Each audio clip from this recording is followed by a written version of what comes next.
Hey, welcome back, everyone. And we are at 5.0 on the PDF outline blueprint, the PTCB blueprint. And today we're going to talk about the pharmacy quality assurance. Pharmacy quality assurance. So, pharmacy quality assurance with regards to medications is a wide-ranging concept covering all matters that individually or collectively influence the quality of a product. With pharmaceuticals, quality assurance can be divided into major areas: development, quality control, production, distribution, and inspection.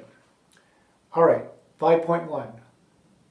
Quality assurance practices for medication and inventory control systems, for instance, matching the National Drug Code, the NDC number, and barcodes and data entry.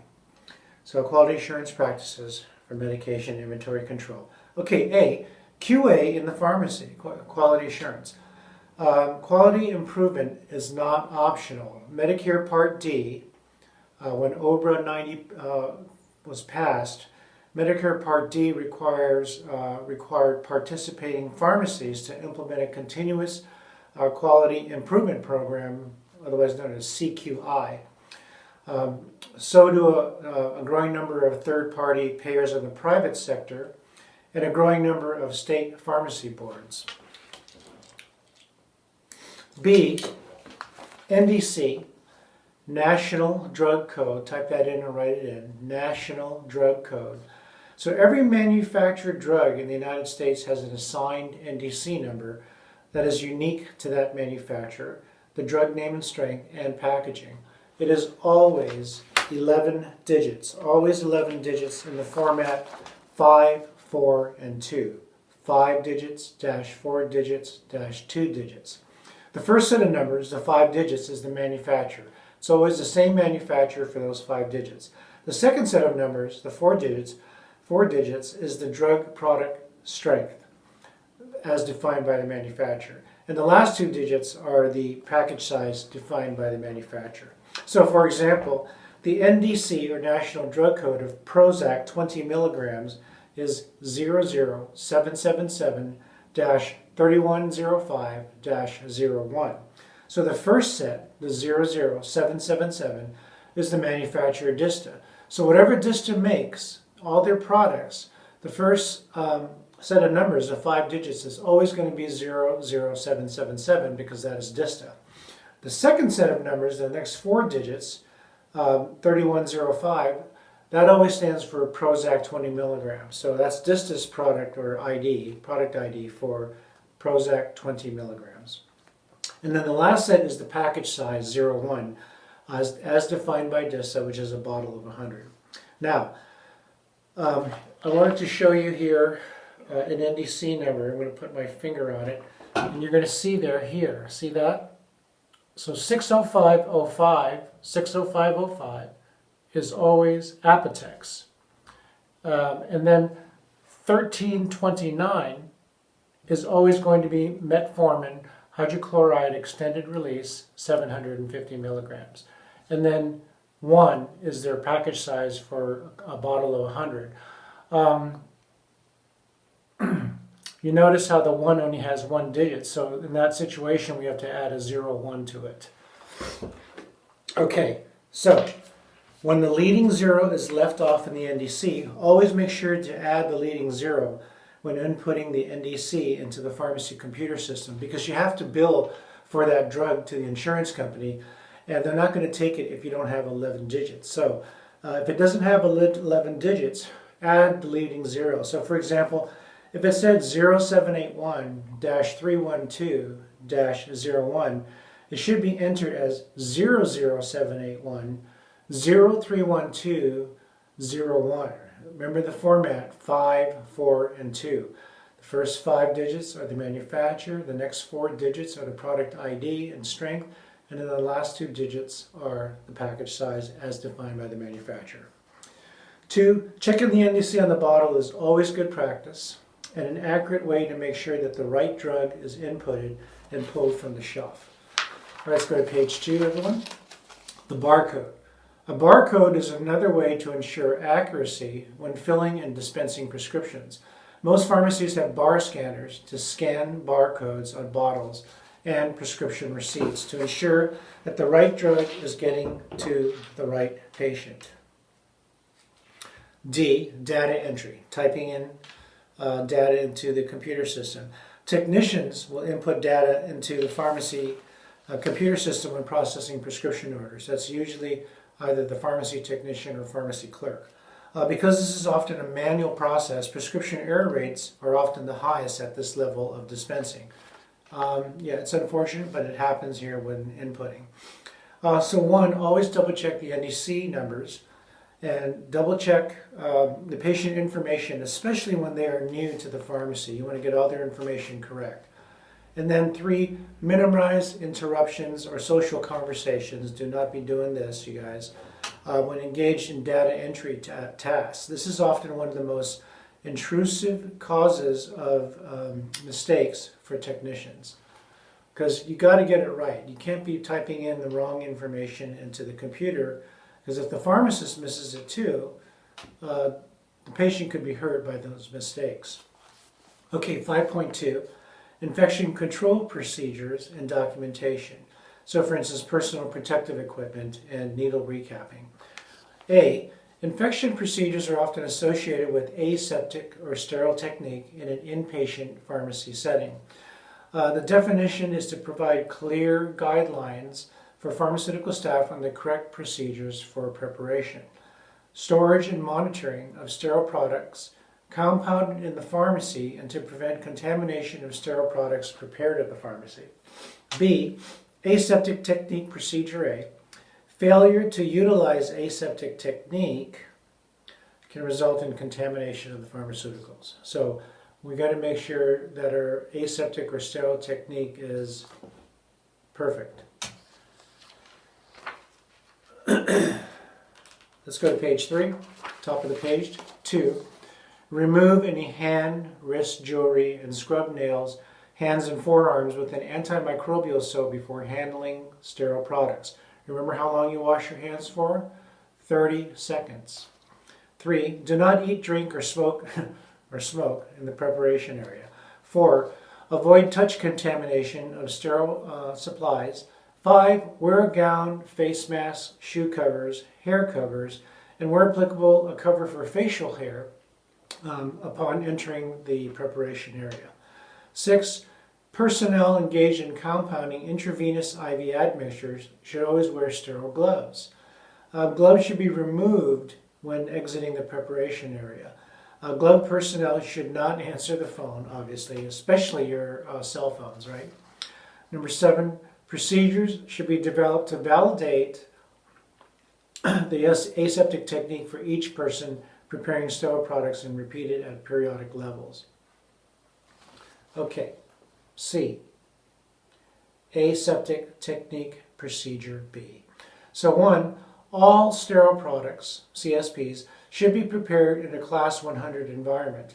That is no greater than 100 particles per square foot, which can be achieved with the use of a certified vertical or horizontal laminar flow hood. This is also ISO class 5, right? 2, use of the, ready? Type it in or write it in. Use of the laminar airflow hood, or laminar airflow hood. Okay, we're going to talk about this for a moment. So you want to operate the laminar airflow hood continuously. Before processing sterile products therein, it should be in operation for a period of time long enough to purge air from the work area.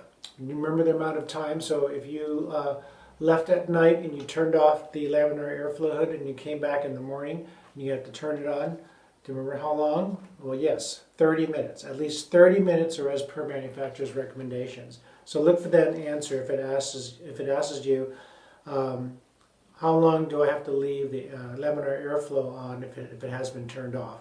And the answer is 30 minutes. B, do not disrupt the airflow between the HEPA filter and any sterile objects to avoid contamination. Remember this? If you have two products, if you have a vial here and you're on a horizontal laminar flow hood where the air flows from the back to the front towards you, you don't want to, assuming this is on the workbench, right? You don't want to put something in front of it. You don't want to put something in front because the air It would obstruct the air to flow in front of the vial that's in front.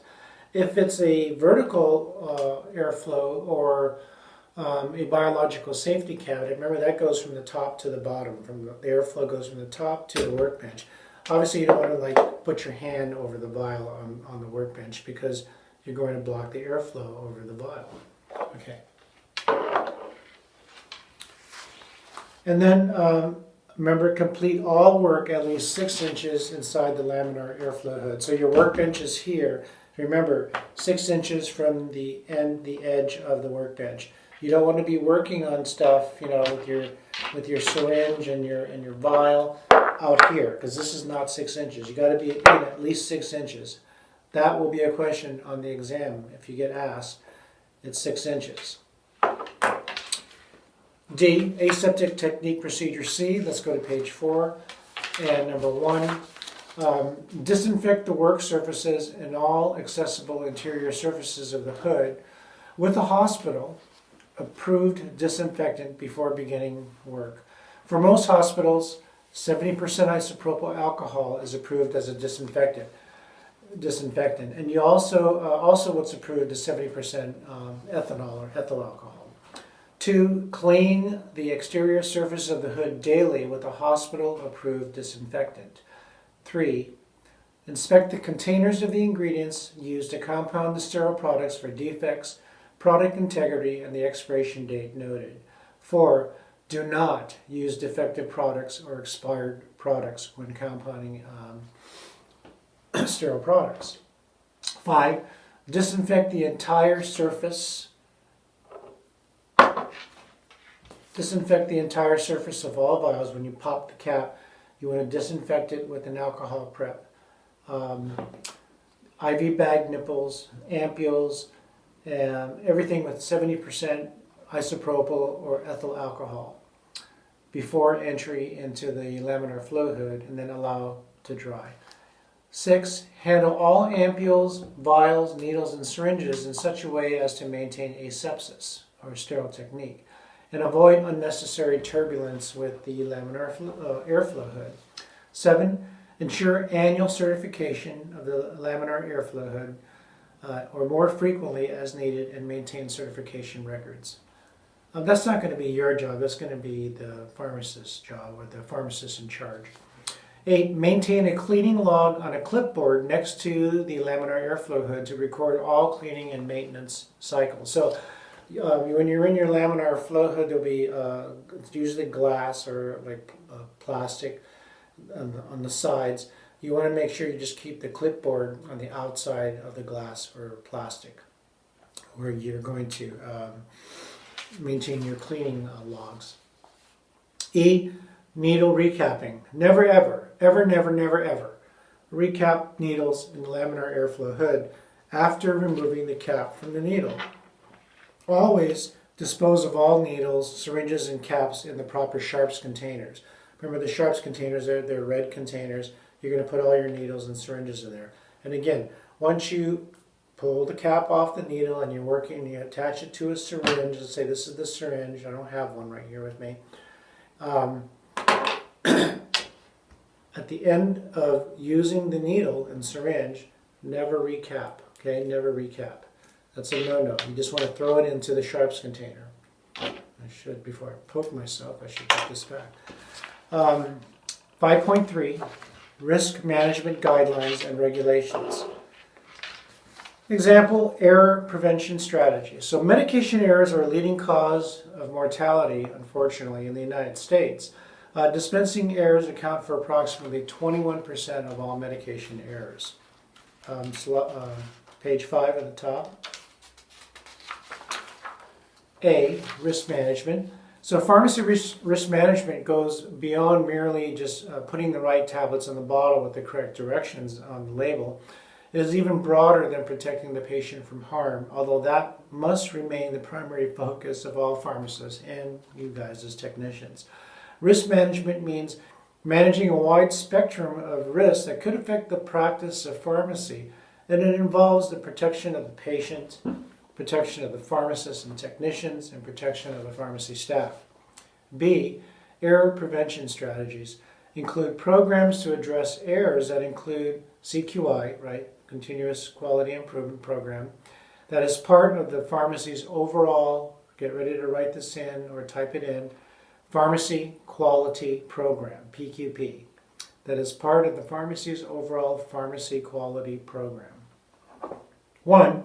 Pharmacy risk management needs to look beyond medication errors and explore those risks associated with other quality-related events, QRE, in professional practice.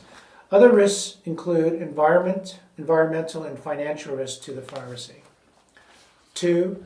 We want to identify these risks and use the information to eventually prevent errors.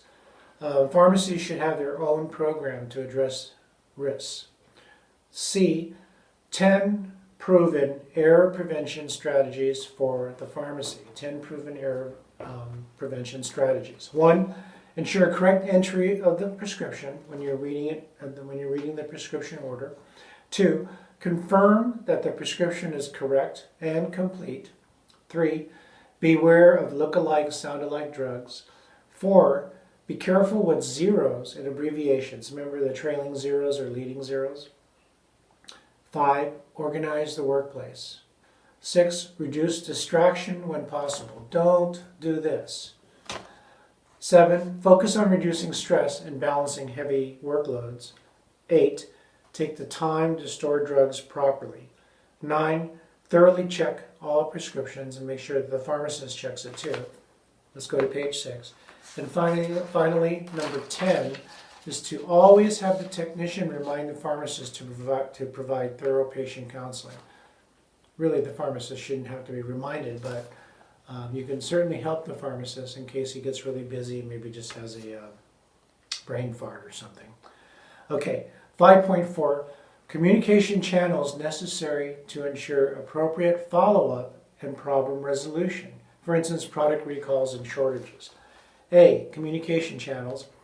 Open communication is very important to foster a safe and trustworthy environment for all pharmacy team members. B, a process or program must be in place to ensure proper follow-up and to have a mechanism for problem resolution. Most importantly, managing the execution of the process is paramount in order for a program or process to work efficiently to activate the goals set forth in the objectives. C, examples of communication protocols. 1, drug product recalls. The drug product recalls are initiated by the, type it in or write it in, FDA, the Food and Drug Administration, or the drug manufacturer, or by the FDA order under statutory authority. The following terms are associated with with drug recall withdrawal processes. A Class 1 recall. This is a situation in which there is a reasonable probability that the use of or exposure to a violative product will cause serious adverse health consequences or death. This is the most serious type of recall, Class 1. A Class 2 recall is a situation in which use of an exposure to a violative product may cause temporary or medically reversible adverse health consequences, or where the probability of serious adverse health consequences is remote. And then 3, the 3 is the least likely.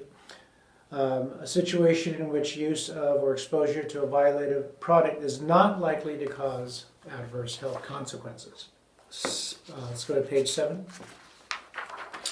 D, market withdrawal. So this occurs when a product has a minor violation that would not be subject to FDA legal action. The firm removes the product from the market or corrects the violations. An example of this was in the 1980s with McNeil Labs. They had a market withdrawal of Tylenol because the products were tampered with. Somebody was actually putting cyanide poisoning in the Tylenol and people were dying. So as a result, there was a new law that passed that all over-the-counter products had to have tamper-resistant, tamper-proof systems in place. Now, a tip, do not confuse Class 1, Class 2, and Class 3 recalls with Schedule 1, Schedule 2, and Schedule 3, 4, and 5. Okay, those are different. 2, in most situations, the drug recall begins with the drug manufacturer proceeding to the drug wholesaler, to the pharmacy, and finally to the patient. Once a drug recall is initiated, the following steps are observed.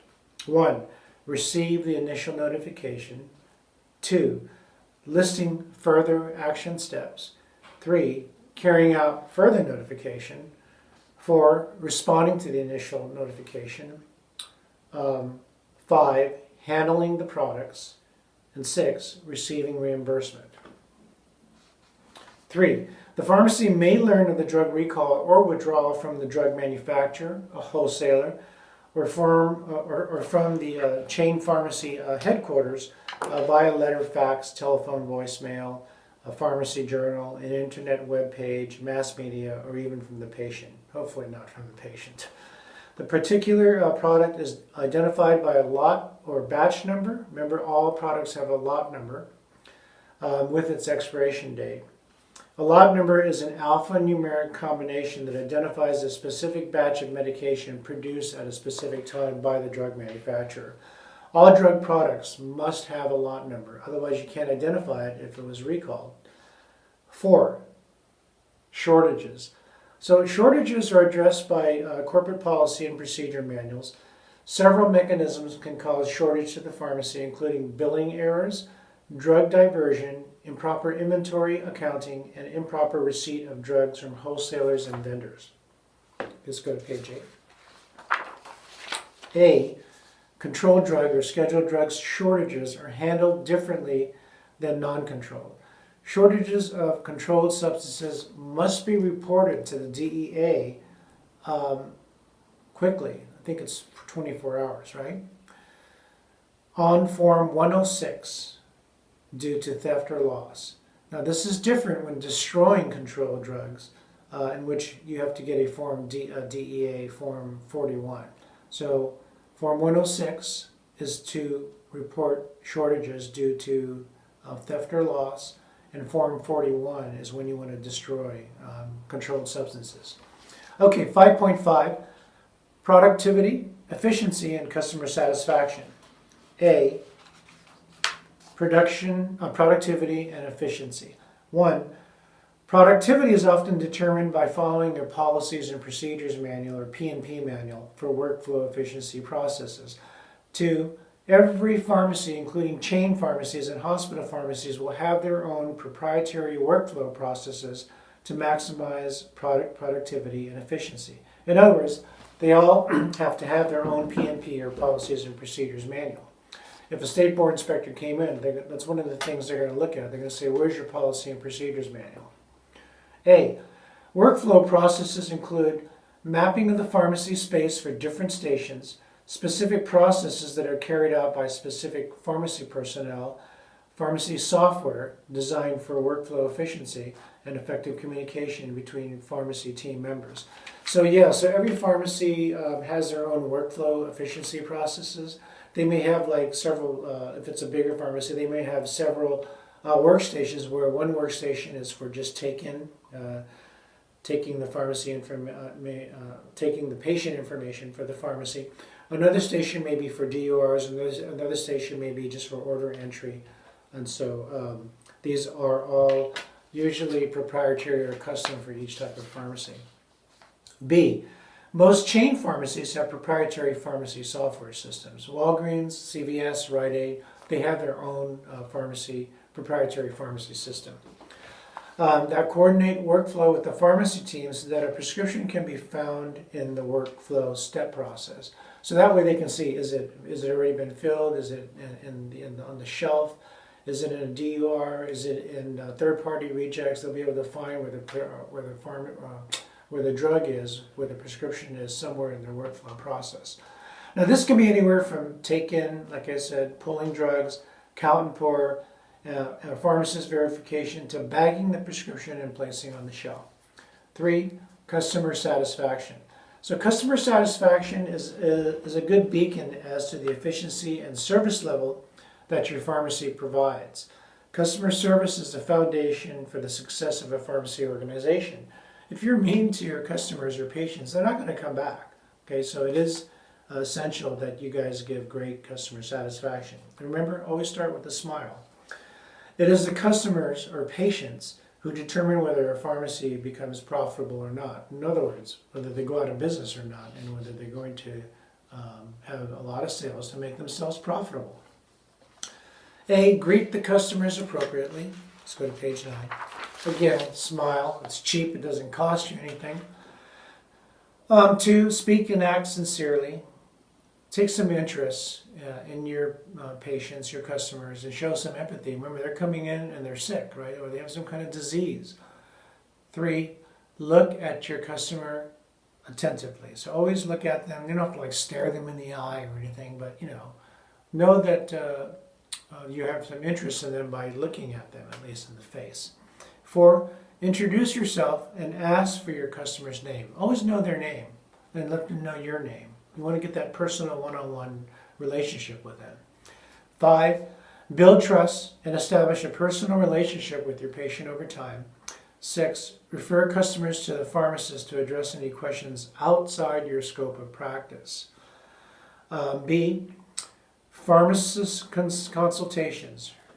Consultation is required for any of the following situations. 1, a new prescription. Always new prescriptions require consultation. A new prescription that a patient has not previously taken.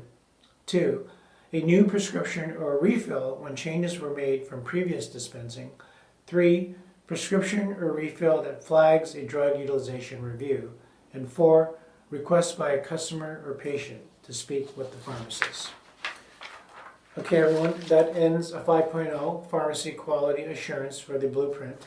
And we will see you in 6.0. Thanks.